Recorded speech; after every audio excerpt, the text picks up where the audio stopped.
কমিউনিকেশনও একটা গুরুত্বপূর্ণ স্কিল হইল স্টোরি টেলিং। আচ্ছা। স্টোরি টেলিং শব্দটা শুনলে লাগে যে ওকে, স্টোরি টেলিং, গল্প বলা, হুম ঠিক আছে। তাইলে গল্প কি তা ইসপের গল্প নি, যে বা কচ্ছপ খরগোশের গল্প কোয়াটারে স্টোরি টেলিং করনি, হুম হুম, এটার স্টোরি টেলিং হওয়া যাইতে পারে, কিন্তু ওটাও স্টোরি টেলিং নাই।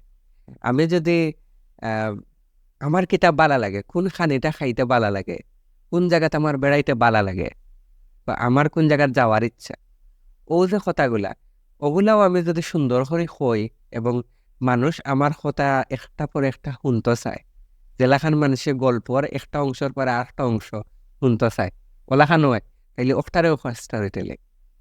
ভিডিওর মাঝে যদি কোনো ভয়েস না থাকে এবং কিন্তু এমন কিছু দৃশ্য দেখানি যায় যেটার মাঝে কিছু মিনিং আছে এবং মানুষে শুনতে চায়, বা মানুষের দেখিয়া বুঝতে চায় এরপরে কিতা এরপরে কিতা, হুম। তাইলে ইটারও স্টোরি টেলিং করা যাইতে পারে। যেমন চার্লি চ্যাপলিন। রাইট, কিন্তু কোনো Tom and Jerry, Tom and Jerry. এখানে মানে কোনো ভয়েস নাই, হুম। খালি কিছু সাউন্ড ইফেক্টস আছে, স্পিচ নাই। স্পিচ নাই, হুম। কিন্তু এটাও একটা স্টোরি টেলিং।